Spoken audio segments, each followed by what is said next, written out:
امای رنگ برنگ نهرې هم وکړي بیا یې وروسته بهانې هم وکړي په مای رنگ پرنګ نهرې هم وکړي بیا یې وروسته بهانې هم وکړي څنګه دې په نیمه لار کې پرېښودمه او څنګه دې ما سره وعدې هم وکړي. مالا زما د بدرنګۍ دغه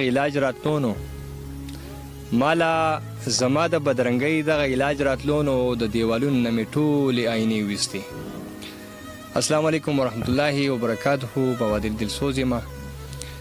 په څنګ کې را سره وهابنګار صاحب ناست دی. وهابنګار صاحب طرف ته راځو. وهابنګار صاحب په خپل پروګرام کې تا ته ډېره هرکلې او ډېره زیاته مینه وایم.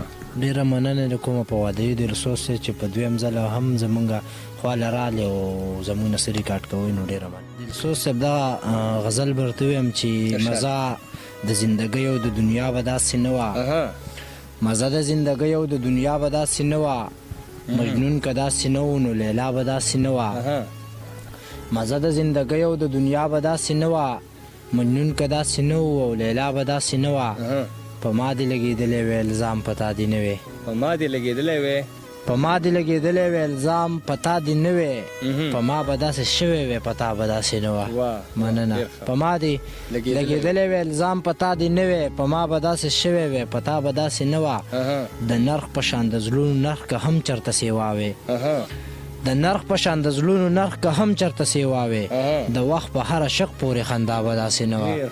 ډېره مننه. د نرخ په شان د زړونو نرخ که هم چېرته سیوا وی د وخت په هره شق پورې خندا به داسې نه وه. والله چې ماله هم دې مینتونو زړه چولی دلسوز صاحب والله چې ماله هم دې مینتونو زړه چولی پخلا به مې کړه یاره خو پخلا به داسې نه وه. ډېره مننه.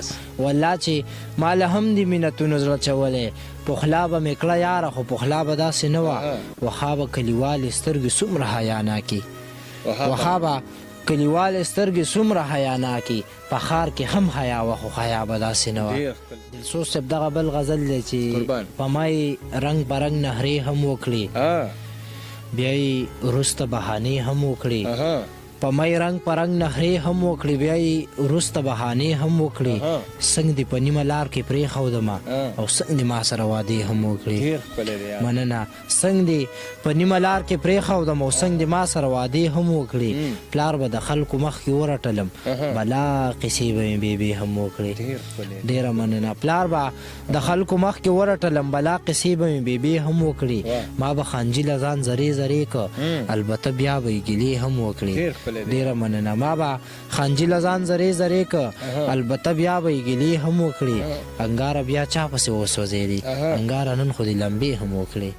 دا هغه له موږ سره وهابنګار صاحب چې تاسو یې زړه پورې شعرونه واورېده. تر بل پروګرامه پورې موږ له اجازت راکوئ چېرته چې مې ښاد آباد بریلي اوسېږي. د لوی الله په امان.